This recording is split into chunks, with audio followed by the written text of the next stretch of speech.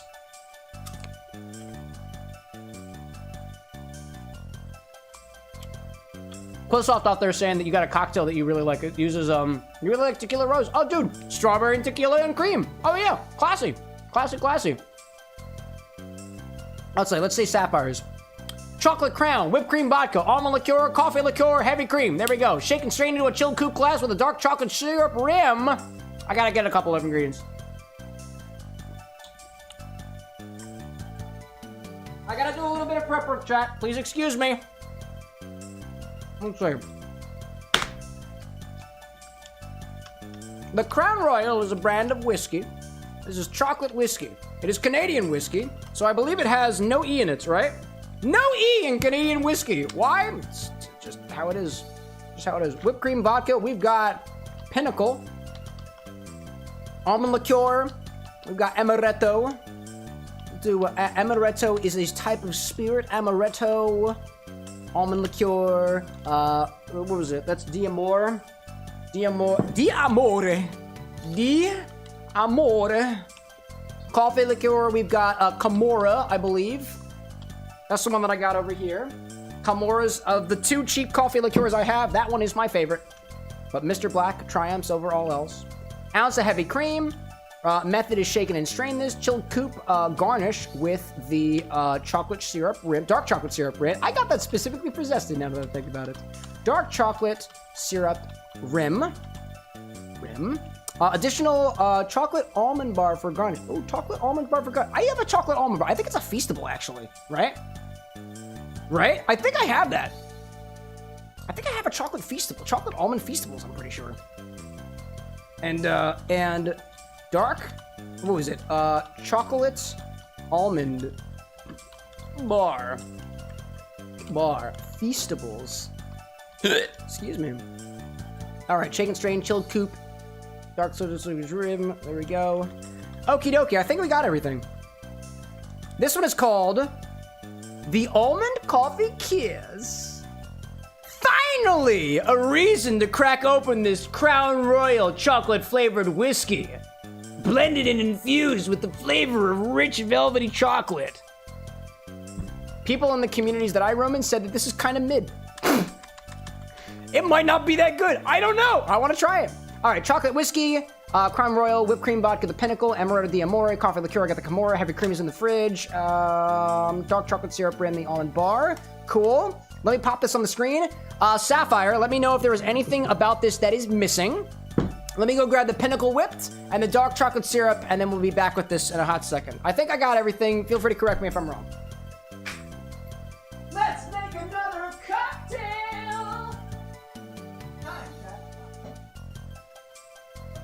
Oh, Pinnacle whipped vodka.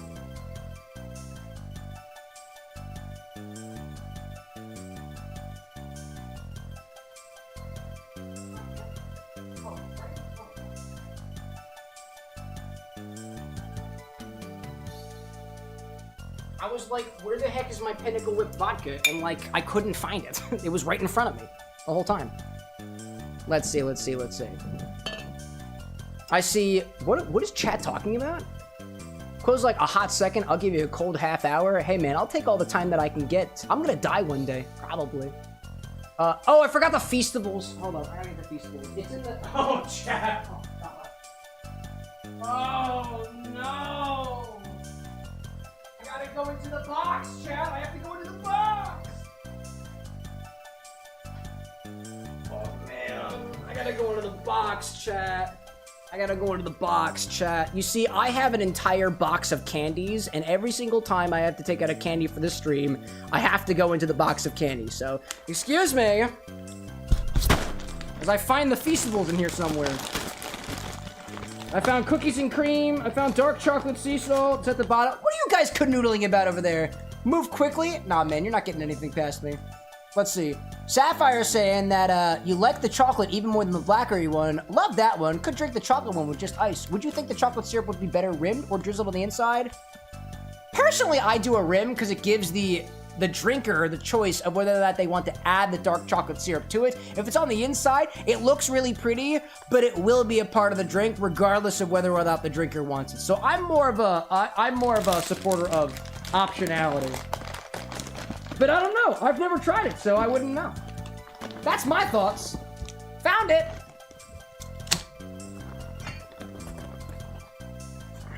Please excuse me while I go put this on the couch or something. Whoopsie. There we go. Gotcha. I've returned. Never mind. Do you have the glitter jar? Do you have the glitter jar? Did you take it to? Did Anna pass it off to you or something? How do you guys keep getting the glitter, dude? Glittergate will not happen again at this bar. It will not. Not while I'm alive. Nevermind's like, I do not. He caught us. Shit done. Shit don't, chat. Shit don't. Anyways, I think everything is looking good here, right? Quillsoft says, Cameron, can I be very real for a moment? Are you not already a real individual? Are you not? You can be real if you want to. So long as it's not political, so long as it's not religious, so long as you're not like trauma dumping on us or something like that. Keep the vibes high. Keep the vibes high. I'm curious though. If you're like coming out or something like that, don't worry, dude. I'm also a little bit gay, and that's totally fine here, by the way. Just in case that was a concern of yours. Sapphire saying, looks amazing. Can't wait to see how it tastes. All right. I need a cook glass for this one. Here we go. There we go. All right, dude. Like I said, this is my opportunity to open up this Crown Royal chocolate that I think I bought a month ago. Let's give it a try, right? Let's see. I see Quillsoft out there saying that your sister passed away from liver failure, so you don't drink alcohol like ever. No problem, dude. Hey, my job as a mixologist is to make sure that you are in a comfortable position sipping a non-alcoholic beverage right next to the people on every single other side of you drinking an alcoholic beverage. The amount of thought and effort that goes into a mocktail, at least at my bar, is just enough, is at least the amount of effort that goes into a cocktail. So you got a place at my bar. You can be a non-alcoholic drinker, you can be an alcoholic drinker, you can have problems with alcohol, you're reformed or otherwise. Even if alcohol is just a weird thing to you that you just never want to experience, that's fine, dude. You got a space at my bar. No problem, dude. And my condolences for your sister, by the way. It is a terrible thing to lose a loved one, especially for alcohol, and it really turns off the flavor ability that ethyl alcohol has to bring flavor to a cocktail, and it stings, dude. It really does. But hopefully, a drink, whether that be alcoholic or otherwise, can bring us all together, dude. Absolutely. Anyways, you're totally cool, dude. Take as much time as you need, okay? Anyways, let's see. Rim a glass with some dark chocolate syrup and then pop it in the freezer. That's what we're doing first. We got a little thing for this. Nah, dude. Quillsoft saying, does that count as trauma dumping? Nah, you're just being honest. You're fine. I think you're fine. People die. It's a thing. It's a thing. It's different. Like, I've had folks in my chat who are quite literally just like, yeah, man, I'm like abused by family members and I don't know how to get out. And I'm just like, dude, don't tell me. Call an ambulance. Call 911. Right? That's where I kind of draw the line there, right? If you're just like, man, my life sucks. I'm just like, dude, talk to a therapist. I can't help you. That's what I mean, kind of like that, right? Quillsoft saying, too, you kind of enjoy a margarita or something if it's your birthday, but that's really the extent of it. That's fine, dude, right? A lot of places are not going to accommodate non-alcoholic drinkers, but that is a fault on the establishment, not a fault on you. Let me make that very clear. Any case. Sapphire out there saying, I love dark chocolate. I prefer it at least 75% dark. Dude, if this dark chocolate syrup came darker, I'd love to use it. I'm a big fan of dark chocolate, bro. Bro or otherwise. I say bro, I say dude. I don't mean anything by it, by the way. You could be a dudette or otherwise. If it makes you uncomfortable, let me know, okay? All right, rim this with chocolate syrup. There we go. Get a little nice rim on this.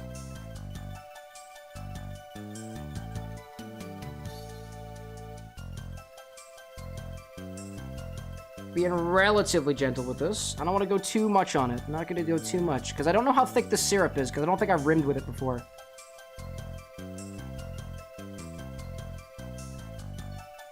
There we go. There we go. How's that for a rim job? There we go, dude. Pop this in the I can't speak today. Pop this in the freezer. Now let's mix the cocktail. That's all this prep. Actually, what was else on there? Oh, it was the almond bar. Yeah, we're good. We're good. We're good. We're good. We're good. That worked out really well, actually. That was a really good rim. How's this taste, by the way? Yeah, dog. Yeah, dude. Yeah, dude. I dig it. I dig it. Let's see. Let's see. Let's see. I'm seeing folks out there in chat looking like that they're being here for each other, and that's exactly what I like to see at my bar, you know? What do we see out there, too? VTuber. Oh, why are the people correcting their spelling? Yeah, you're good, dude. Zesty saying, I remember asking for that syrup for the Dead by Dawn drink. Have to keep that recipe for a future stream. Oh, yeah, dude. I'd love to try it at some point. I'd love to try it. Anyways, let's continue with this one. So, grab a shaker and start with 2 ounces of a chocolate whiskey. I just got this bottle of Crown Royal chocolates, and I've been meaning to give it a try. I haven't opened it yet. So, fresh bottle crack, by the way. Oh. That was okay, I guess. How does this taste on its own, by the way? I realized that I took a big lick of dark chocolate before tasting this, so please allow me to clear my palate.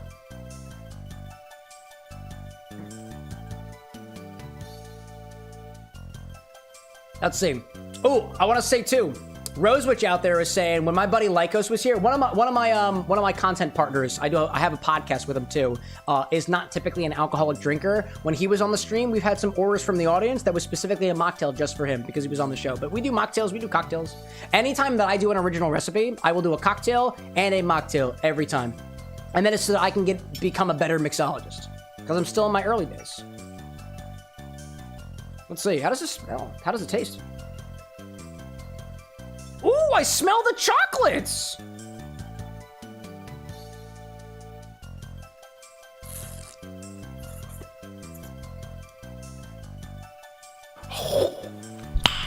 Nice.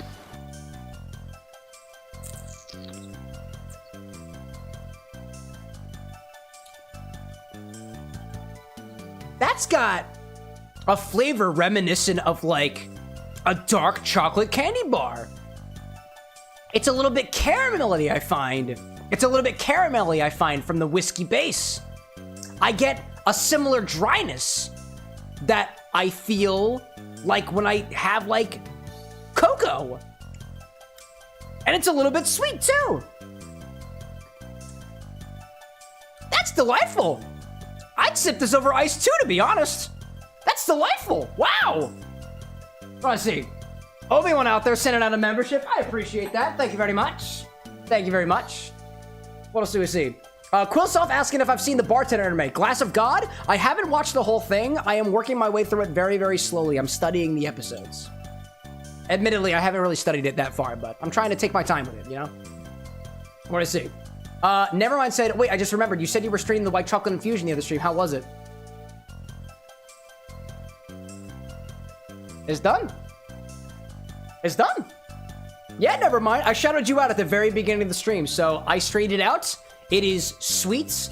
It is got a little bit of it's got a couple particulates in it. I don't really know where that's coming from, but yeah, dude, it tastes pretty good. It's got a slight aftertaste to it that is a little bit off-putting to me. This needs some work, but this is a very, very good base for a white chocolate vodka. This is an excellent base. So I got it inventoried in case everybody wants to use it. Let's see. Bitter Tree's like, is there a bartender anime? Yes, Bartender, Glass of God. Pretty nice. There's an old version, and then there's a new version that came out, too. Anyways, let me see. Quillsoft is saying, have you ever tried to make a cocktail from a video game like The Noble Pursuit from Breath of the Wild? Not specifically Breath of the Wild, but I did do a couple of Zelda drinks back, I think, a year or so ago. I don't think I've ever actually taken on the task of recreating a drink from a video game. I don't think. Usually what I do is I will take a character, a concept, an item, a landscape, or otherwise, and embody that as a drink and personify it.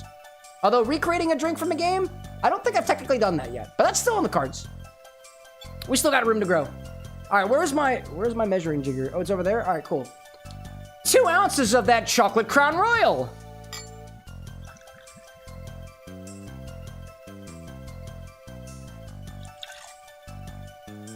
I think this is gonna be great, dude.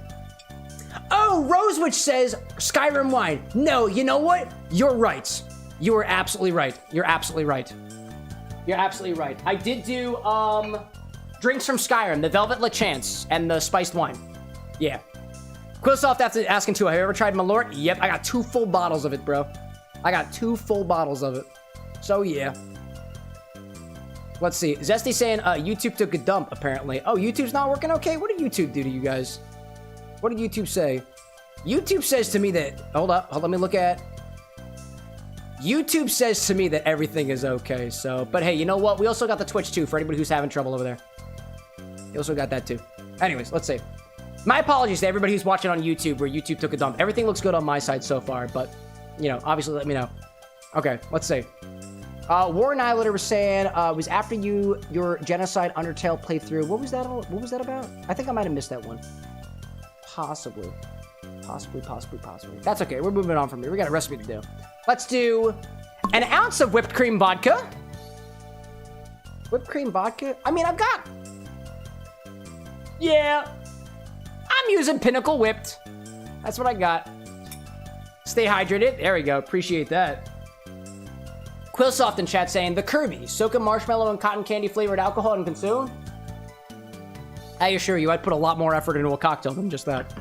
All of my recipes come from a place of, I attempt as best as possible to embody the character as best as I can as a drink. So that, to me, seems like a little bit uninspired, you know? But hey, I wouldn't take it away from you if you like it, right? An ounce of whipped cream vodka. Is this the end of my pinnacle? No, it's not the end. Pop that in there. Obi-Wan says, Ken, do I get anything for tier 3 on Twitch and YouTube? Both? No, just redundancy. And twice the cost to you. I'm just being honest, right? No, in all seriousness, so tier 1 on YouTube is cheaper because I can make it cheaper. Tier 1 on Twitch is as low as it goes. Tier 2 on Twitch and YouTube are the same price. Tier 3 on Twitch and YouTube are the same price. So you're basically just paying double. But, like, I get more money for booze. So, you know. Rosewitch like, no yucking any yums here. No, totally. Again, if it's what you like, totally. It wouldn't be one of my recipes. Not one of mine. Let's see. Now we need an ounce of amaretto. A little bit of that in there.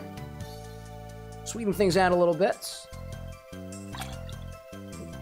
Cooly cool.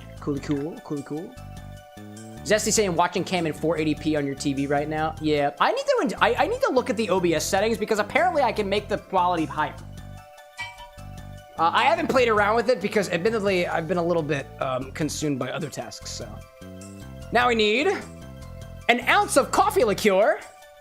If I can get it open. Hello there. That was painful for a brief moment. It happens.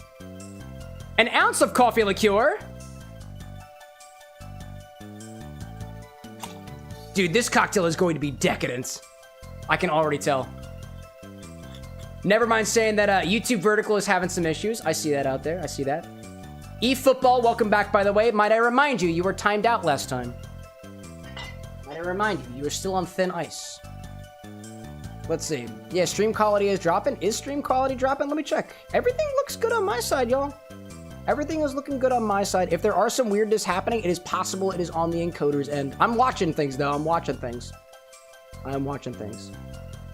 Any case, what is it? You guys are on vertical, right? Yeah, YouTube says everything is good for me, so...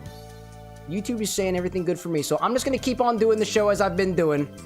As best as I possibly can. And if anything happens, it should look good after the bod, again. Yeah, YouTube is... It's possible. YouTube a couple of weeks ago was also having an absolute stroke, and it is 2:30 a.m., so it is possible that on YouTube right now, they're doing some updates, because it should be about midnight Pacific time. Because they wind up doing updates at this hour, you know? Anyways. I will say, in follow-up to eFootball the other day was sharing in chat about what we were deeming as a conspiracy about the government putting poison in drinks. I would like to make a correction to that. I did do a bit of research after the stream, and as it turns out, during Prohibition, the United States government absolutely did put actual lethal substances in certain bottles of alcohol because people were trying to get around it. This happened during Prohibition. This does not happen anymore. It is a part of my nation's history, so I feel the need to talk about it. So I wanted to make sure I give a correction where correction is due, okay? So eFootball, my apologies for being a little bit tough on you out there. But again, if you're gonna give info about something historical or something scientific or otherwise, please make sure you cite your sources. Otherwise, it just kind of sounds like bullshit, and I don't really deal with that stuff. So anyways, that's what I'll talk on, at least on that. Now we need heavy cream. Let me grab my heavy cream. We're using this twice in a single stream. That's actually kind of cool. Yeah, let's see.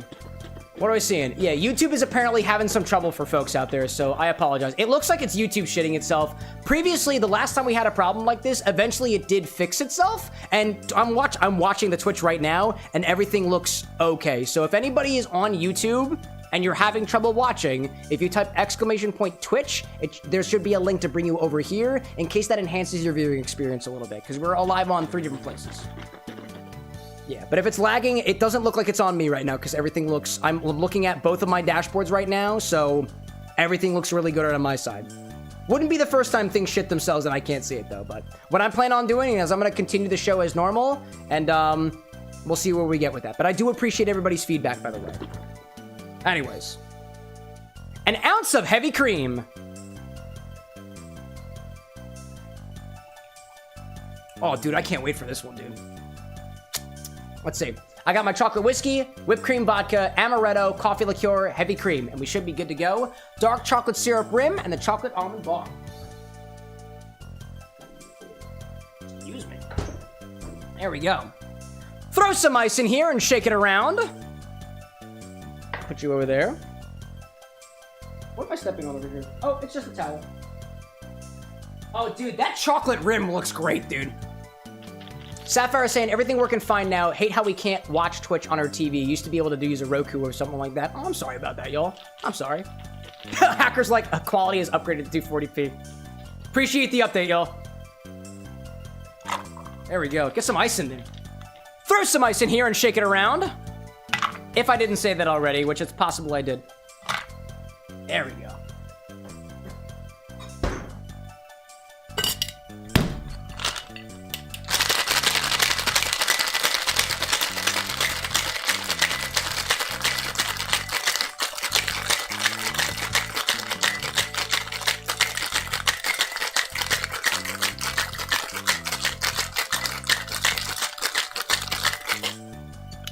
Alrighty. Strain this into that glass from earlier, garnish with a little bit of almond chocolate. I got this Feastables from Mr. Beast. Mr. Beast, if you are out there, keep doing what you're doing. In the content creation space, we can all be winners. Chat, what color do you think it's gonna be? I'm thinking brown. I'm thinking the color we're looking for is brown. Let's see. Cheese saying, I wonder if I count watch this on a Samsung smart fridge to make my fridge have an X. Fridge with an X, that's a new one. That's an appliance that I haven't applied a name to yet. I see guesses of brown from Rose Witch. Ooh, this one's good. This one doesn't want to come apart. There we go.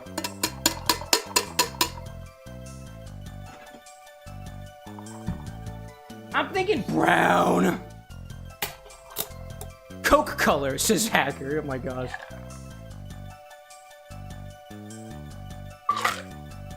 There we go. I got a bit extra in my shaker, by the way. A little bit extra. Put a Feastables on top. There we go. This is what I'm using. Rosewitch saying, oh, Bridget for the fridge. Pronounced like Bridget? Possibly. Possibly. We'd have to have another naming ceremony. We'd have to. Yeah, how am I gonna do this? I guess I'm just gonna take the Feastables bar and just like... I don't know, man. This is what I'm doing. A little bit of, this guy over here. Just a little... There we go. A little crack up here. Just pop it. Right up on top. There we go. Right up on top. Comes with a bit of chocolate. Now, Sapphire, would you say that there are any serving instructions for this? If you can still hear me out there. If not, I'll keep rolling with it. We'll keep rolling with it. Should I bite the chocolate first? Should I sip from the side with the chocolates? Is the chocolate supposed to be a chaser? I like the correspondence here. We have the almond chocolate. There's almond liqueur in here. There's chocolate in here. Gosh.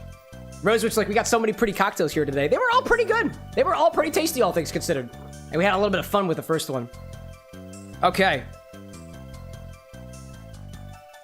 Dude, this looks decadent. Let's give it a try. I'll take a bite of my chocolate garnish first. And then sip from the side with the dark chocolate rim. Oh, hold up. Hold up. Sip then bite. I just got the message. I'll take a sip from the side with the chocolate first, then take a bite of my chocolate garnish.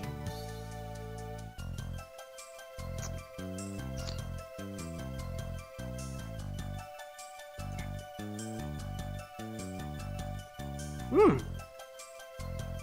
Mmm. My. That's decadent. The almond flavor from the Feastables kind of overpowers the creamy chocolate notes of the cocktail. Let me dive at this one again a little bit.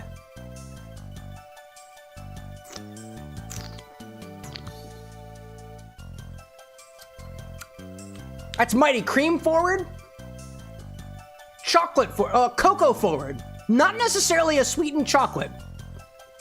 And it's a bit boozy too. There's quite a bit of booze in this cocktail. I feel that. We got a little towel for this one. Let's see. I see Nevermind on the Twitch side saying that YouTube caught up a little bit. Back to Food Hub I go. There you go. There we go. Welcome back, everybody, on Food Hub. Sorry that YouTube was doing updates or something. Maybe that was them pushing out the ability to combine the vertical and horizontal chats together. Who knows? Who knows? Possibly. Appreciate the small boost on Twitch, by the way.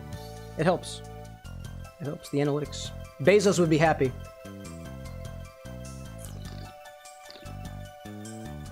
Yeah, dude. It is boozy cocoa with a mild foundation of those nuttier notes from the amaretto in there.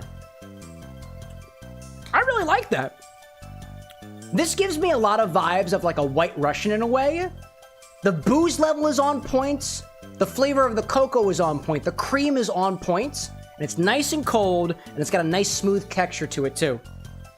Also, I would say too, that the garnish is a pretty good pairing for this. But what's interesting to me is like the almond flavor I get from the drink is like a different type of almond than I get from the Feastables almond. It's interesting. It's almost like there's two different types of almond kind of butting up against each other. There's the some from the Feastables and some from the amaretto in the drink. And I don't know, man. I'm not trying to be a big critic of Mr. Beast, but I don't think the Mr. Beast almond, like, fits super well with this particular implementation of the drink. But that's just my opinion, right? Anyways, let's see. What do I see out there? Sapphire was saying, I don't want it too sweet. I like my coffee and chocolate more bittersweet. Dude, as you mentioned the coffee, I get the coffee notes. It's a lot more, it's less on the sweeter side. If that's how you were intending it to be, that's exactly how it comes across.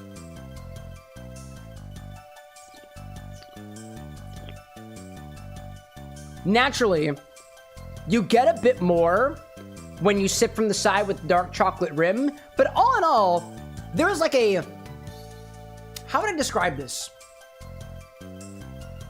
Everything, like, as opposed to, like, some drinks I have a level of nuance to them that is complex and a little bit confusing. There's nothing confusing about this drink at all. It is so honest about what it's trying to be. It is chocolate, and it has notes in there supporting the chocolate.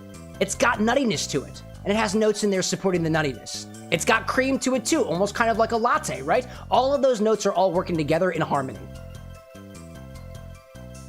I think that's delightful, dude. Sapphire. I enjoy this one. I like this. This reminds me of, trying to think. This reminds me of like a chocolate milkshake in a way. I dig that very much. A cheers in your direction. Thanks. Oh, good. I kind of want to drop the other piece of chocolate in there. See what happens. Anyways, I see folks on the YouTube side, never mind saying nicely done, Sapphire. I see folks kind of filing back into the Food Hub side. Sorry about that small little divot. Didn't know that was going to happen. Tends to be one of the more unexpected things that happens on YouTube. That's been happening a little bit lately, actually. Anyways, thank you for that. Let me publish that request off. There we go. Glad to make you something good. Yeah, dude. And I got the opportunity to try the chocolate crown for that one, and I think that was a really good way to capture it. It's interesting to me that the... Nice. No, actually, hold up a second. Let me think about this for a hot second. The, oh, Obi-Wan, appreciate that out there. I see you giving a membership to, what was it, Lilith out there. Oddly enough, I know that the whiskey is pulling its weight because the cocktail tastes prominently like chocolate, and that is all the chocolate crown. Because there's nothing else chocolatey in here aside from what you could potentially get from the coffee liqueurs. Some of them are a little bit more bitter, some of it a little bit more dry, some less sweet, some more coffee, some more roasty, maybe a little bit cacao-like. But all of that chocolate flavor is coming from the crown chocolate. And I think it does a pretty good job of doing so, but it's not the same type of cloyingly milk chocolate flavor that you get from like a creme de cacao. It's a bit more, I would call it a little bit more dark chocolate. Maybe a little bit dark chocolate plus something extra, because I was getting a little bit of a caramel note from that Crown Royal. And I think that, I think I can confirm that caramel note, because when I was working with the Crown, I think it was the Deluxe, for one of the other cocktail recipes I did, I specifically got caramel notes and bolstered that with some caramel syrup. So in my personal experience, Crown Royal products tend to run a little bit caramel. And I totally taste a little bit of that here. And I think it really rounds things out a little bit. Cool. All right. With that being said, let's pop back into Kirby and the Amazing Mirror for a little bit. And play some more video game while we still got time for it. I know it's a little bit late, so I don't think we'll go for that much longer, but we've got some time. And honestly, I'm having a really, really good time, so. Sapphire out there saying, thanks everyone. Always so nervous about submitting drinks, but so happy when they work out. Yeah, man. I dig that. I think of it this way. If you work off a pretty solid foundation, like this drink here is very similar to a White Russian. You have the cream and you have the boozy base with some extra sweetener on top of it. So like this compared to a White Russian, or sorry, White Russian? Yeah, no, White Russian. White Russian has the heavy cream, the vodka, nice, and the coffee liqueur, or just coffee depending on how you make it, right? This is that. Swap out the vodka for the whiskey with the chocolate notes. A little bit extra whipped cream vodka, which I think is more or less playing a supporting role to the other flavors in there. I didn't taste that very much. And then you got the amaretto, adding more sweetness and a bit more booze to it. So it's a little bit boozier whiskey version with some other complementary notes to the flavors that you already kind of get from the coffee. But instead of it leaning more coffee forward, coffee cream, like a White Russian would, this leans a bit more chocolate cream. So it had a solid foundation, I think. Or at the very least, like even if it wasn't intentionally designed that way, it has enough similarity with a drink that is kind of tried and true, you know? So I think that kind of helped you out a bit.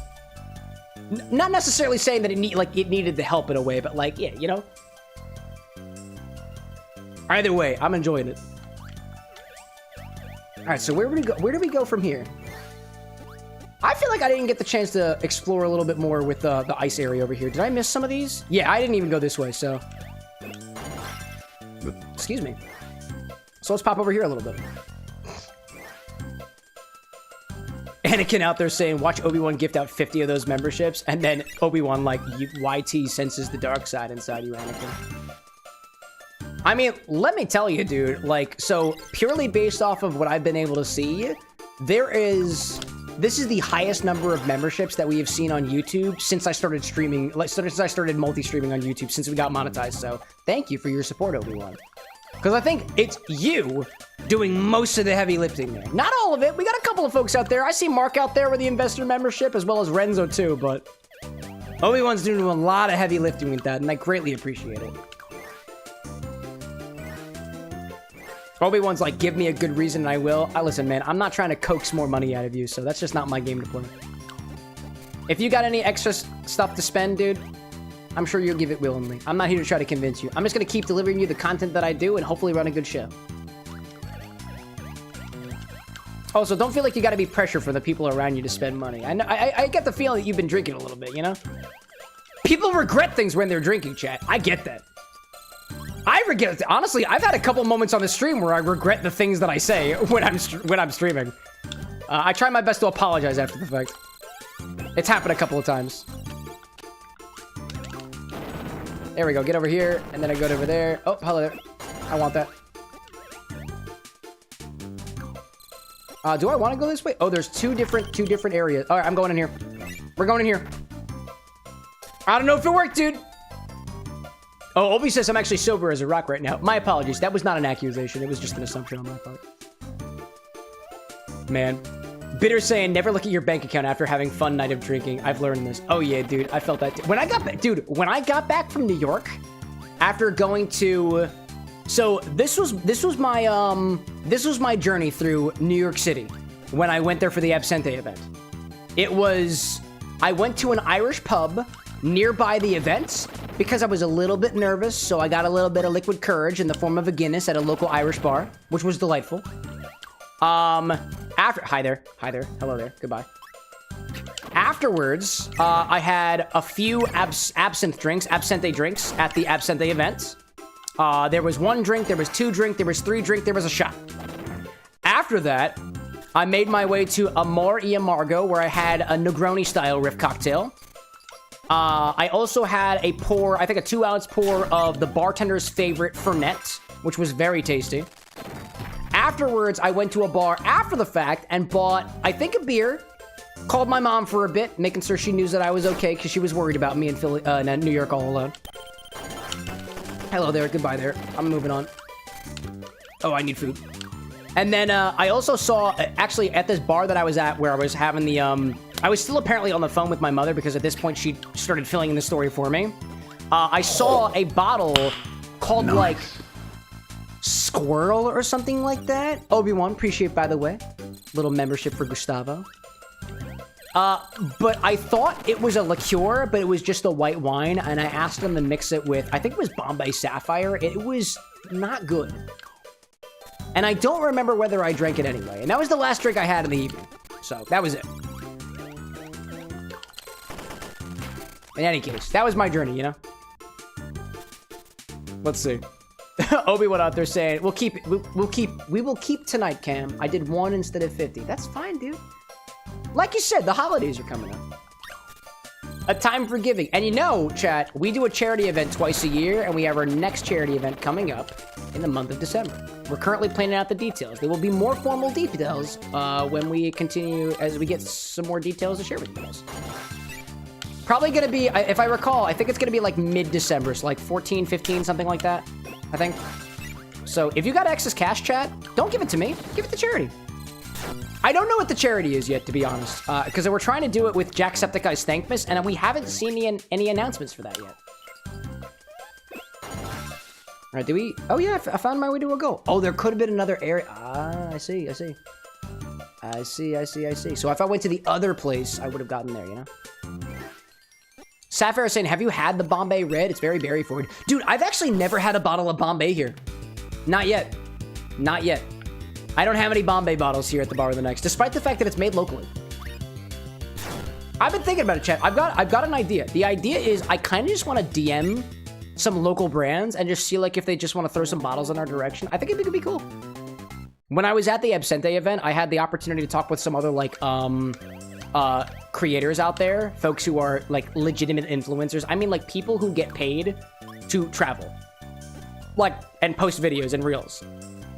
So one of the pieces of advice that I got was that during this time of the year, people are just kind of trying to like burn their budgets. So like, why not reach out, say hi, pitch them the show, see if they want to send something over. If we get something, don't worry, Chad. I'll tell you. Let's see. Anakin's saying, I don't throw away my money since I'm a father. Dude, totally fine. Like I said, if you got excess income, don't spend the money that you need for rent or feeding your child or feeding your family on this stream. I don't want that.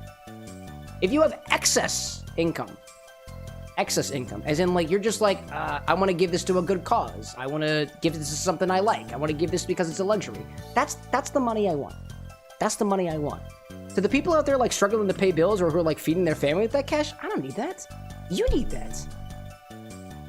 Obi-Wan's like, I got no kids to spoil. There we go. Exactly. Spoil me instead. By that logic, right? Nah, but I jest. But seriously. All right, where do I go from here? Ooh, if I go to the right and then go up, I've never gone this way before, so there's a secret area. I could also go over to the goal if I go the other direction, so let's go this way. Yeah.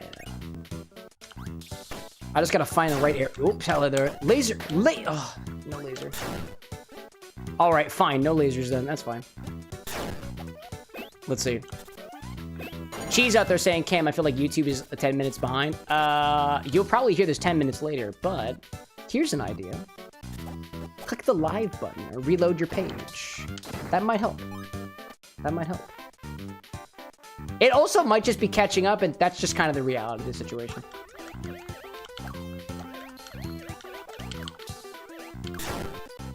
Oh, there we go. Oddly enough, chat, at least for the folks viewing on the YouTube side, like, I have the YouTube features set up exactly the same way as Twitch. YouTube is ultra low latency, just like Twitch is, and somehow it still falls behind a little bit. I had the opportunity of joining in a little info session from YouTube saying that what they are specifically trying to do is prioritize live streaming in the next coming months or so. So they are trying to develop for live streaming in the next year. Is that actually going to happen? I don't know, dude. Obi-Wan saying I'm opening a beer. Fuck it. What are you drinking, dude? I'm curious. Oh, I need food. Food. There we go. Color me curious, my friend. What are you sipping on out there? He says, hoping to get to Obi-Wan before 10 minutes passes.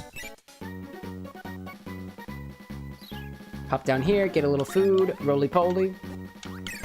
Oh, I didn't mean to do that. Sorry, bud. Sorry, bud. I didn't mean to smack you like that. Pop in here, get over there. I have 3 different areas to go to. One takes me to area 3, and honestly, any place that I go to is gonna be better than where I am right now, so. Obi-Wan's saying it's Modelo. A Modelo! There we go, dude. Enjoy it. Enjoy it. I'm hoping to get some more brands like that here at the bar so we can actually mix with them. Hold up a second. There we go. This should connect me back to one of the hubs, right? Oh, it's a one-way! Oh, I didn't mean to do that. Oh, no! I didn't mean for that to happen.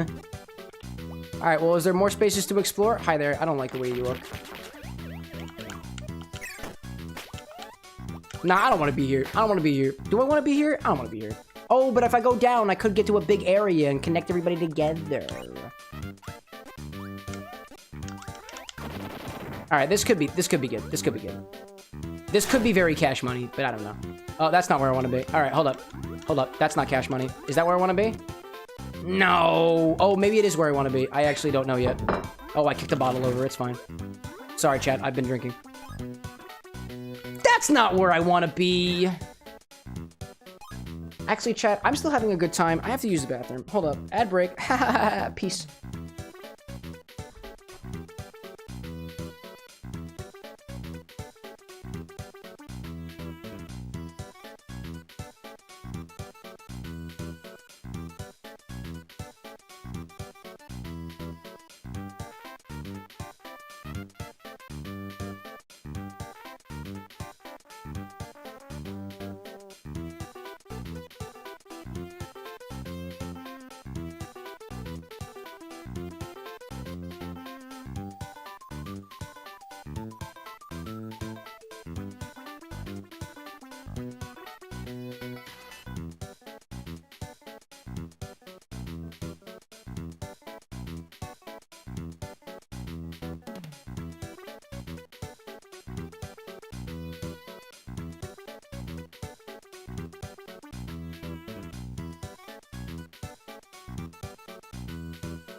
Every single time I walk away from the microphone, chat, I get suspicious. I get suspicious, you know? She's like, that's weird. I reload my page and he's just gone. Yeah, sorry. I used the bathroom. Anakin's like, don't swear on it though. I'm madly drunk right now. Anakin, what have you been sipping on? Color me curious. Chat, what's my BAC right now? Oh, I can't check that unless you guys spend points on it. RIP. Jared, welcome back, friend. I still have some of that Whispy Woods from earlier. The fireball! Oh, dude, iconic. Yeah, dude, that's effectively a peanutty Angry Orchard. Oh, there's a bunch of water on top. I gotta mix it.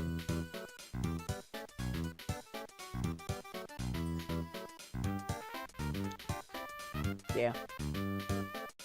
Yeah, it's good stuff. Good stuff. Oh, never mind. With the content, absolutely got trapped into spending money. Not money, it's points. They're gonna get it back from the ad break and be like, what's going on? What's going on, chat? What's up?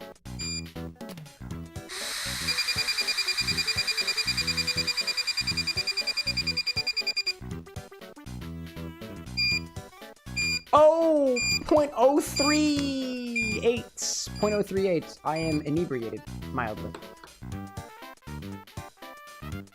I should not be operating heavy machinery. Makes sense, chat. Makes sense. Zesty says, Cam, before you go to the bathroom, you're American. When you leave the bathroom, you're American when? When you're in the bathroom, European? Oh, I know that joke, dude. I know. That's a good one. That's a good one. I like that one. I like that one. Cheese out there says, I got some pirate grog on me. What rum did you use or rums for your pirate grog? That's the important questions, chat. When somebody says, I am consuming a rum beverage, it's not how are you doing, it's what rum did you use? Or rums. Or rums. That way we can all learn. Shit. Cherries. Oh, I get one? Excellent. I get one cherry. Oh, Cheese says it's called Pirate Grog Spiced Rum. Gotcha, gotcha, gotcha. Oh no, that's not good. That's not good. Hold up. Where does this send me? Wait, where does this send me?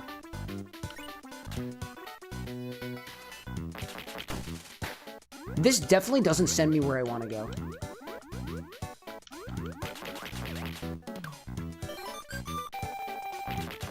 Kiss, kiss, kiss, kiss, kiss. It's time to kiss and do good things. And then collect this. And then have everybody take care of it for me. Hi there, bud. Yeah, take care of him. You got it. Why are you all up here with me? Come on. Oh, hi there. Okay.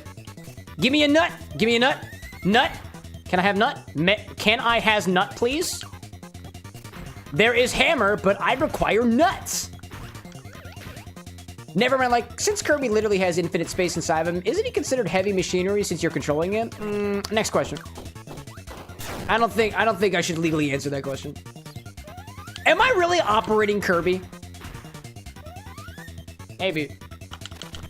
Oh, can I not do damage by just sliding into it? Okay, that's whack, dude. All right, give me a nut.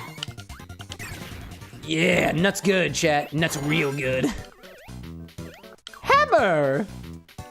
All right, where am I? Oh, I don't want to. Wait a minute. I don't want to be here. I want to be here. Jeez. Obi-Wan saying tried Mount Gay the rum recently. Not terrible. We'll have to look for the pirate grog. There we go. Mount Gay Eclipse specifically was one of my first rums that I got at the bar. Before the bar was even the bar with an X. Before the bar with an X was the bar with an X, I had Mount Gay Eclipse rum. I thought it was pretty good. I remember buying it at a New Jersey liquor store. Also, my headphones are running out of battery. Hold up, let me plug in. Let me plug into the Matrix. Oh, hello there. That wasn't the right direction either. Schrodinger's USB. Xbox One controller to port one. Really? Is that what just happened? Okay. That's my headphones, dog. You got it wrong. Smack! Smack! Can I smack? Smack. Oh no! Oh, that sucks. Oh no, that sucks even more. Water. Let's see. Cheese out there saying that a Pirate's Grog also has a spiced honey version that you prefer personally. There we go. Obi-Wan out there says that your cat still hasn't come home yet. Maybe it's because your cat is on an adventure and happens to be one of the warrior cats. Possibly. Oh, Anakin says we reached 40 deaths. Did we really? Oh, wow. I died, chat. I'm not good at video games, chat. Somebody help me with my video games, chat. I've been drinky so much, chat. Somebody help me. I can't play video games. Somebody else is gonna play the video games for me because I can't take care of myself. Wah! That's how some Twitch streamers are. It's not technically a problem. It's just annoying. Oh, that is where I was supposed to go. Oh, well, okay then. All right, now I gotta get to the big area. Hey, you know what, chat? Some people are into it. I wouldn't take it away from them. Some people really, really like whiny streamers. Obi-Wan out there saying, usually your cat wants his dinner by now. Oh yeah, that's worrisome. Yeah, that is a bit worrisome. How do I get up? Wait a minute. Oh no. I can't get down there. Oh, I gotta come in from the other direction. Cause I got nowhere else to go. Shut up, Blipper. No, please! Okay, I can't. Nah, here we are. Yep, alright. I understand now. I understand. I understand.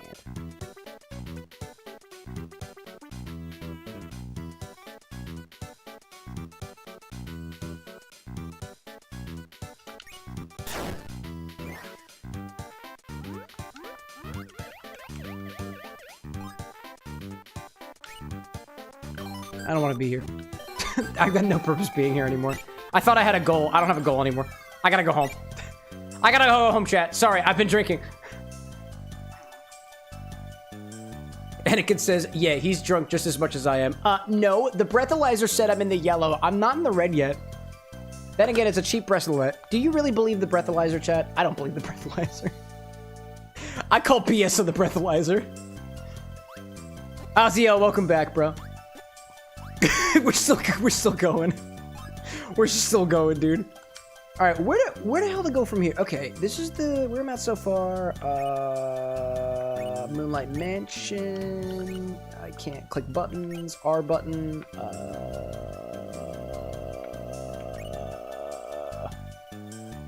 There's a boss in the cabbage. I will beat the boss in the cabbage. Is this cabbage? Nope, that ain't cabbage. Jesse says, Cam said breathalyzer, and I was like, what? Did I say breathalyzer? I'm sorry, that's not at all what I meant.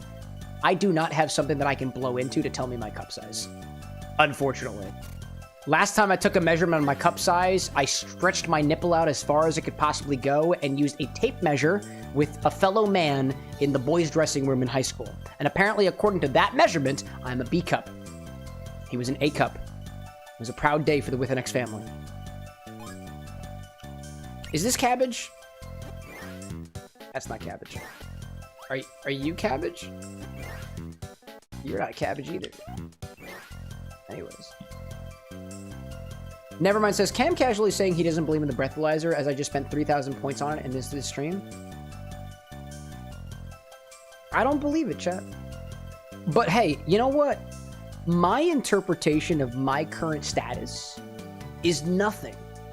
That's why we take measurements.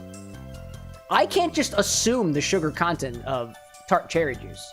I must measure, right? Obi-Wan says that story was Drake. Thank you. Zesty says if Cam's a B cup, I have anime titties. Congratulations, Zesty. Wait, have you? I don't want to know. I don't want to know. I don't want to know. Feel free to take your measurements. I believe you are next to your loved one. That's good. You can compare sizes and everybody can be happy. I've compared sizes with Anna before, and I haven't won that battle yet. Yes. I saw Baby No Money rock the drag, chat. Charity, chat. Charity drag one of these days. Somebody in chat had the idea. I think it was drag DDR, and I'm so down for it, dude. I'm so down for it. I'm so down for it. This isn't where I want to be. Wait, do I not have any way to get to the cabbage area? Do I not have any connections to cabbage? That's area 3, right? Yeah. Where's the cabbage? Where's the cabbage? How the hell did I get there? I'm over here. I need to get to area 3. Where is area 3? Where is area 3? I see. All the way at the bottom. Oh, all the way at the bottom. Oh, hold up. There's a rainbow route that gets me there, dude. Gosh. Let's see. Zesty says drag DDR and furry Fortnite. But this is the first time hearing about furry Fortnite, dude. I saw a TikTok post from Barley the Bird just the other day. He flew up to Canada, and somebody apparently might be making a fursuit for him in 5 days, dude. If we've got the coin to get a fursuit, chat, I will do most things for charity. I will do most things for charity. I mean that. Let's see. Football says, I just wake up. Can you tell? I just wake up. Can you tell drink for morning? Well, based off of the way that you type that message, you need water. And like maybe some tomato juice or something. Bro, you hungover?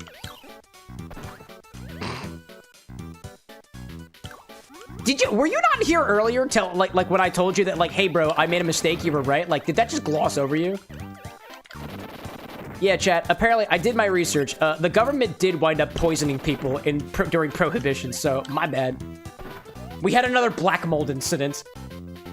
Somebody pops in chat. Yeah, did you know that black mold makes citric acid? Every single one of my moderators ban this guy. Double checks the reference. Actually. But anyways. Obi-Wan says, it's raining. Your cat is probably hiding, not wanting to come back in the rain. Can you, like... Obi-Wan, I've got you. Are you watching on your phone right now? Or TV? Just like, hold on, I got you.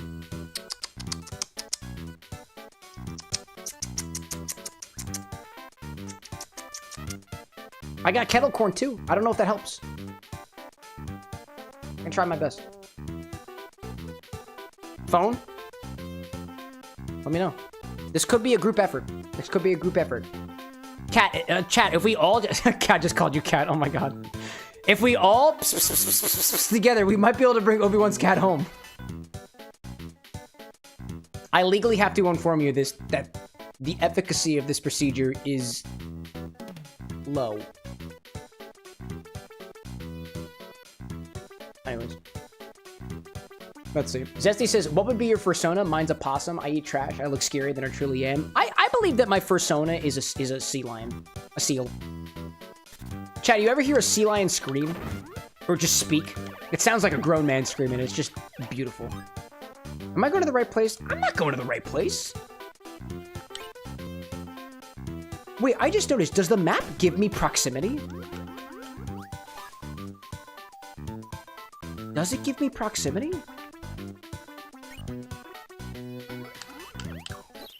Blair, welcome back, by the way, dude. Oh, shit. Here we go. Hacker out there saying, you do need the mold from oranges to make some things. That's fair. And speak like a seal? Nah, I'm sorry. My partner's trying to sleep right now. I couldn't do that in good faith. Sorry. You gotta ask me a little bit earlier next time. Oh, this is not where I want to be. I want to go to the carrots. Seal ASMR. I'm telling you, chat. Look up what the sound is of a seal speaking. It sounds like a grown man screaming. They're like, oh. Oh my gosh, dude.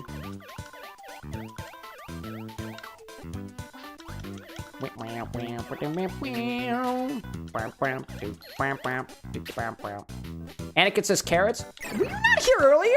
I'm trying to find. Oh no, I'm sorry. It's not carrots. It's cabbages. Sorry. That's on me. It's cabbages. Nevermind says, isn't penicillin also for mold? Correct. So is sake. I hope you've learned something today, chat. I hope all of you have learned something. And football, I hope you're staying hydrated, friend. Hopefully. No, I don't want this. Oh, there we go. Oh, shoot. All right, it happens. It happens sometimes. Zesty says, reminds me of the joke, what does Tupperware and a sea lion have in common? Both are looking for a tight seal. Ah! Wait a minute. Nice. Nice. That's apparently all we're getting out of that one. Anakin says, you're sure I said cabbages earlier? Oh no, I said cabbages. I'm pretty sure it's cabbages. Right, what does the map say? Area 3 is Cabbage Cavern. Yes, not carrot. There is a carrot castle. I'm not trying to go to the carrot castle. I'm trying to go to the Cabbage Cavern. And if that doesn't make sense, I'm sorry, dude. Blame Nintendo. Oh my gosh. Never mind, Stan. Still thinking about the electrolysis conversation with Hacker and using that in a drink. Oh, dude, I've been thinking about using electricity. So actually, I have... Chat, did you know that I have an electric supply swatter now? And I have not been able to get this thing to spark for anything. I've touched things, chat. I will not be touching my microphone, but like... I'm telling you, dude, it doesn't work. Oh!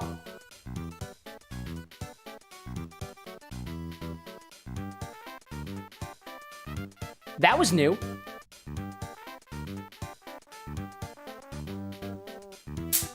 Ooh.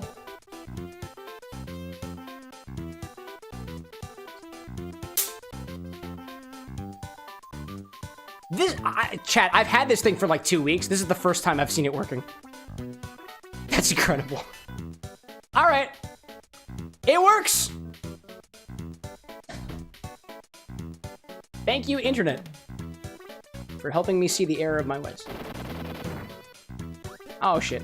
I didn't mean to do that. Okay. Obi-Wan says, beer is water. I'm convinced. They lie. No alcohol in here. That's false. Move on. Next question. Yeah, evidently. Evidently, chat. I swear, chat. I tried whacking a number of different things, including the things that it was meant to whack with. It didn't work. Not a single one of them worked. All right, let's go back here. I'm gonna get... I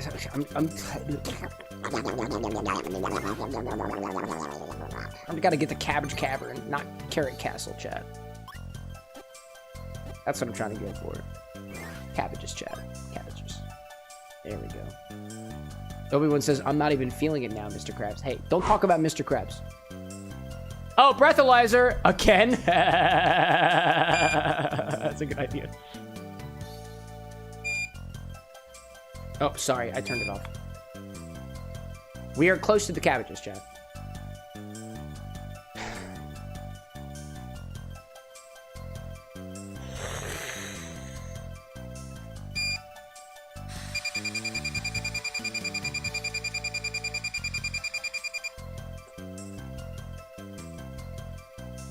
.027, I am in the green.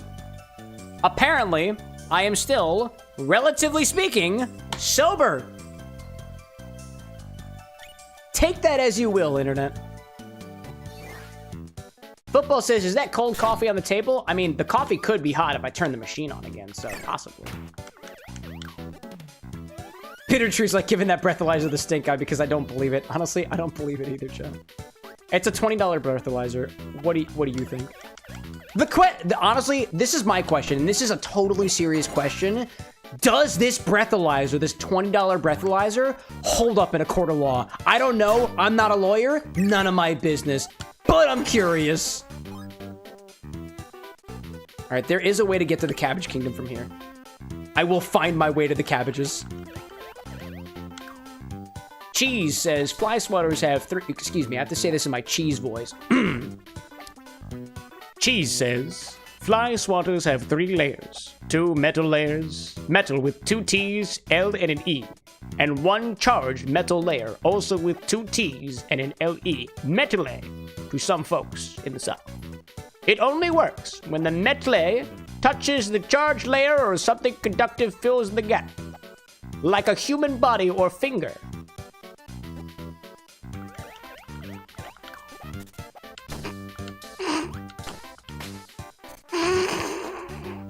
Or something else on the human body. Know what I'm saying, Joe?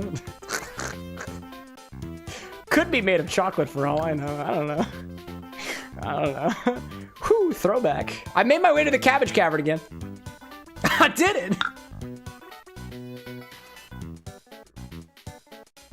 Bitter says, time to add one of those fancy breathalyzers to the wish list. Dude, chat. There are two high-ticket items that we want here at the Bourbon X. It's a $1,500 tabletop centrifuge and a $500 breathalyzer. One is for me, and one is for you.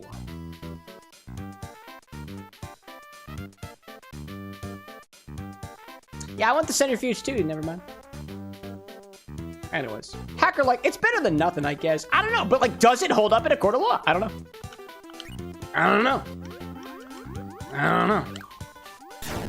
Oh. Never mind saying, technically breathalyzers need you to not have taken a drink for a little bit to be entirely accurate. So since you've been sipping consistently in court 50-50, well, think of it this way, dude. I've been sipping consistently and it still says I'm fine. That's sus. Anakin says, the fuck is a centrifuge? You ever take a physics class, man? It uses centrifugal force to spin things real fast. That's literally all, Anakin, I'm not even kidding you. Like, it spins things really fast. That's what a centrifuge does. It can, like, separate blood plasma. eFootball says, you done your dinner? Yeah. I had chicken tendies and asparagus. And yes, chat, before you ask, I have the gene. I have the gene. And I learned that about 15 minutes ago. Thank you for coming to my TED Talk. Oh, no. Death is not good. Death is not good. Death is never good. Just ask a zombie. Oh, this doesn't feel good. No. Oh, dear. Oh, dear. Oh, dear. Hold up. Just stay. Stay. There we go. Oh, no. None of that. Oh, dear. Hello, buddy. Hello, everybody. Yeah, there we go. Well, where does this go? I've been there before, which means this is exactly where I got. Hi there, Sonic the Hedgehog. Oh, sorry, that's Haley. I get them mixed up. Okay, and this sends me back up here, but the other one sends me over here, and this is where I want to be, because that should send me to area. There are multiple different ways to go around with this. Let's see. Nevermind says, Food Hub gets the centrifuge. We can use it for food recipes. Cam gets the breathalyzer. Well, dude, hold up. Maybe I haven't made clear what a centrifuge is capable of doing, right? Take a cheeseburger, blend it with some water, right? Now you have a cheeseburger slush. You could hypothetically take that cheeseburger, put it into the centrifuge, and something pops out the other end. I don't really know what. I'm not a scientist. Not yet, at least. Cheeseburger fuge.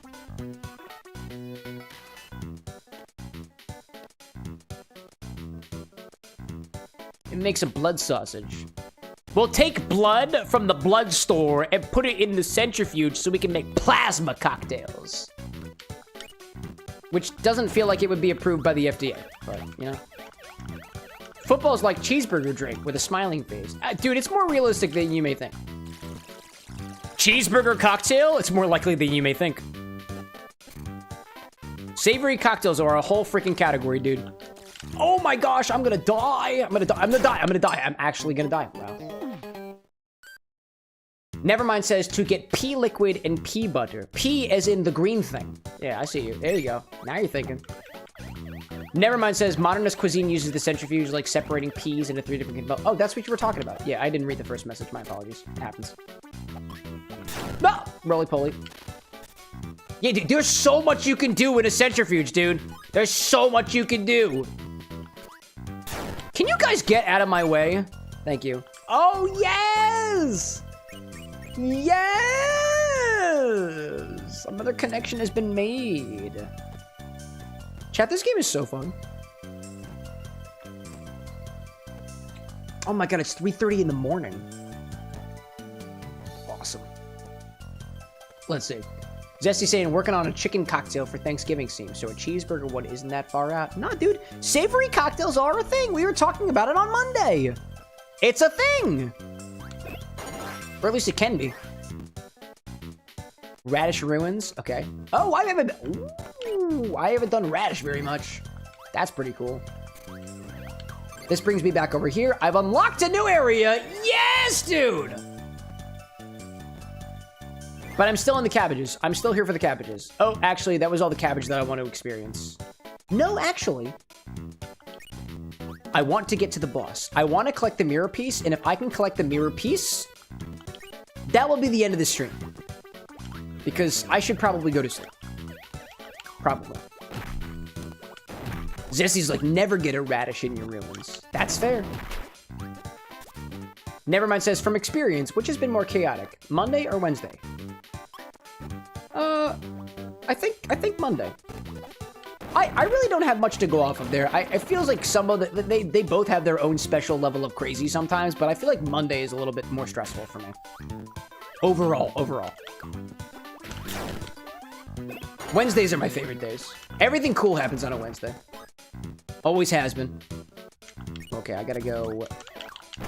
There we go. That's where I want to go. Obi-Wan says, Cam, don't look at the time. I just finished 2 beers.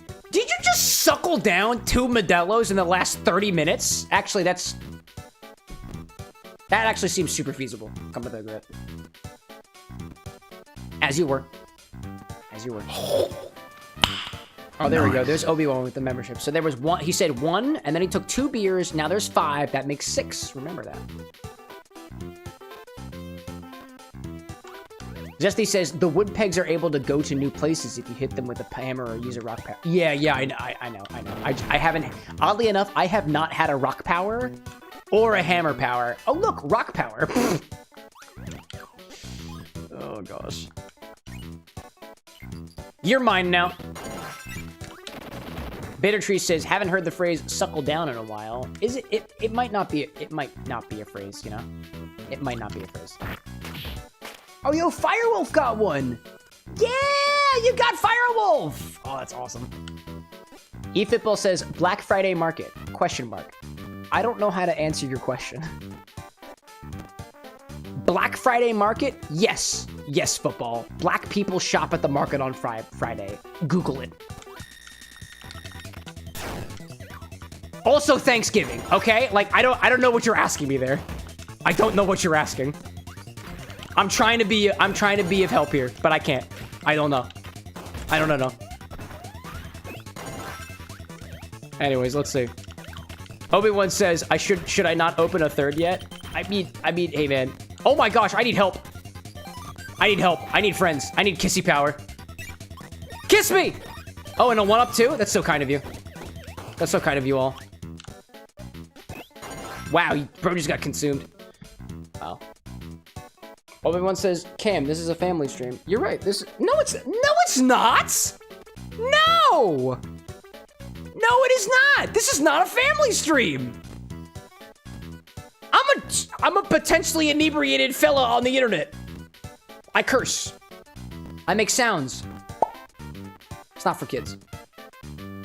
This is an 18+ stream. If you were a child, leave. Actually, hello chat. This is your broadcaster speaking. If you are under the age of 18, please raise your hand. If you are not under the age of 18, do not raise your hand.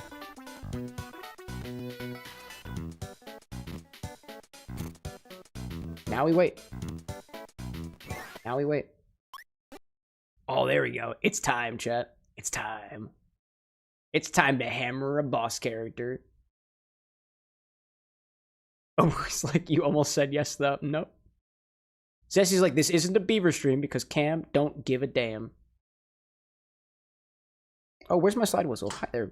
Hey there. Hey.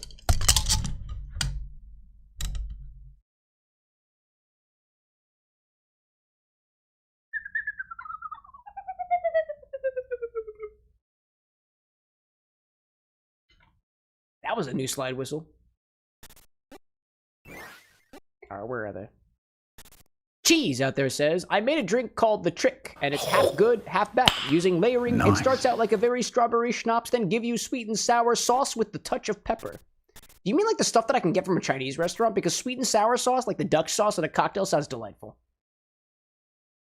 Let's see. Obi-Wan with a gift to Caleb. Oh, dude, Caleb got it? Been a hot minute since we've seen Caleb around here. I hope they're doing well. Oh, I need friends. Is that a mole? Is that a mole? Oh, it's Moley. Of course it's a mole. I'm playing whack-a-mole.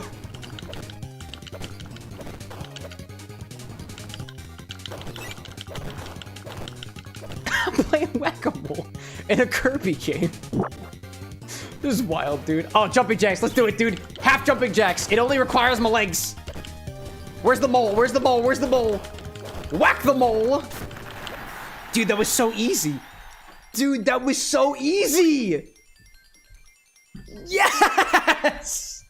That was so easy. Dude, we're halfway done with this game already. We're halfway done, dude. Wow, dude. Football says, any drink with tomato ketchup? Not yet. Not of my creation, but yeah, Google it. See what you find. All right, man. Like, that's what I wanted to accomplish, but I ain't done. Everyone's like, let's finish it. No, I can't finish the game tonight, but definitely can't finish the game tonight, but I honestly would like to do a full playthrough of Kirby and the Amazing Mirror, but the next time we play this game, there will be original recipes. Exactly what the recipe will be, I have no idea, but I'd love to play more of this, dude. This has been a blast so far. This has been an absolute blast. What places haven't we fought a boss in yet? We've absolutely... There's no boss in there in the Rainbow Route, so we haven't ransacked the Rainbow. Moonlit Mansion, did we beat the boss? Oh yeah, dude, we absolutely miraged the Moonlight Mansion. Cabbage Cavern, we absolutely caterwauled the Cabbage Cavern. Mustard, did we do Mustard yet? Oh, dude, we absolutely mushy the Mustard Mountain. Carrot Castle, we have not caressed yet. There is an Area 6, but I don't know what it is. Obi-Wan with a membership to Nathan. It's been a while since we've seen Nathan, too. There we go, dude. There we go. Peppermint Palace. Oh, we've absolutely pristinely punctured the Peppermint Palace. We have not ransacked the Radish Ruins. Yes, I know that I've used ransack twice. And we have not canoodled the Candy Constellation. So, are there 8 pieces? Oh, yeah, no, that's it. 8 plus 9. Okay, so there's a few of them, you know? There we go. I love how, like the folks in food chat are just like, or Food Hub are just like, Obi-Wan, no, don't give more money to the stream. And he's like, I must. I have one more left in me. I have $1 more left to give. It's only $1. Plus whatever taxes are imposed by whatever provider. I know Obi-Wan's on a phone. I think technically your app provider adds some fees on top of that, but this is how it is, you know? That's how it is. Football says, didn't get a membership, it got banned earlier. Oh, no, Football. Clarification. You were not banned. You were timed out. Because you annoyed me. And if you do it again, I'll just kick you out permanently. Oh my gosh, let's see. Oh my god, dude. Those ones were what? Dude, Sapphire, Hacker, Disney, Anakin, Nevermind. Did you see that? Wow, dude. Obi-Wan's last 10 membership got like 4 or 5 very important people because they show up. That was a fire lineup, dude. Oh, dude. Even Disney Queen got one. Oh, she'll be happy to see that. She'll be happy to see that. There we go. Sapphire's like, I got one? Yeah, you're green. Hacker's green too. There we go. Football's like, I still didn't get it. What luck? Maybe that's because you bothered the broadcaster. And popped in here was just like government conspiracies. It's possible. It's possible. By the way, Football, you are the brunt of the joke right now. Let me know if that makes you uncomfortable. I can dial back. Anyways. Hacker can use the black drink now. There we go. I see Desert Life popping back in. Welcome back, Desert. Good to see you again. All right, so where do we... honestly, chat, I don't know where to go from here. I don't really know where to go from here, and that's pretty much how I ended it last stream. And it is about 3:30 in the morning for me right now, so while I honestly am totally feasting on the vibes, I'm kind of lost. So I think this is a good place for a stopping point, so I think we can all rest now. That's what I'm thinking. I think we can all rest now. So I'm going to take things to the end screen. I got to call things quits for now, you know? Anyways. Thank you, everybody, so much for joining me for Kirby and the Amazing Mirror. It is quite an amazing mirror, all things considered. This is one of my favorite games from my childhood. This was the game that I remember playing for hours at a time in car rides to various family houses and whatnot on my Game Boy Advance, specifically the purple one. That was the Game Boy Advance that I had. And so it's a pleasure to be able to go back here again. Just as a little wrap-up for the week, on Monday, I had the chance to interview Alexander Cram, the genius behind the Neurodivergent Bartender ADHD Edition book. Had a chance to try his Kettle Corn Old Fashioned and chat with him for about an hour and a half. Leading into this week, we had a couple of cocktail requests then. We had a couple of cocktail requests this evening.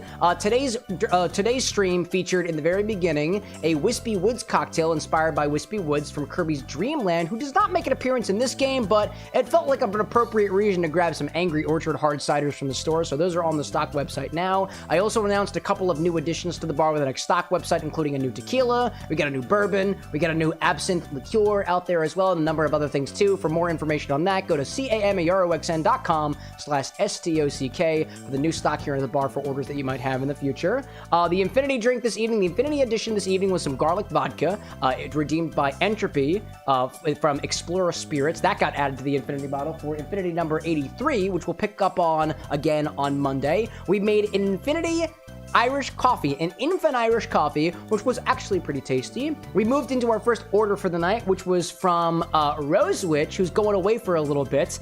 We tried their VTuber-inspired cocktail, which was mighty tasty, mighty floral, and gave me the opportunity to open up some cherry blossom syrup for the first time. This guy over here from Pratt Cider, which will remain on the stock going forward. We ended the night with Sapphire Dragon's Almond Coffee Kiss, which gave me the opportunity to open up a bottle of Crown Royal Canadian whiskey, chocolate-flavored whiskey, which was absolutely delightful. So thank you, everybody, so much for joining me along here. Just as a reminder, I will not be playing Kirby and the Amazing Mirror next week. We'll be doing a little bit of a different game. It will be scheduled on YouTube, so you guys know ahead of time. If you guys ever have any sort of suggestions for a game to play on the channel, you can use !suggest, !request space, and then whatever you got after the fact. If you'd like to see a full playthrough of Kirby and the Amazing Mirror, please by all means let me know. You can do that via chat command here in the live stream, or you can also leave a comment on the videos too, or pop into our Discord server where there is a suggestion channel where you can also pop in suggestions there too. So thank you, everybody, so much.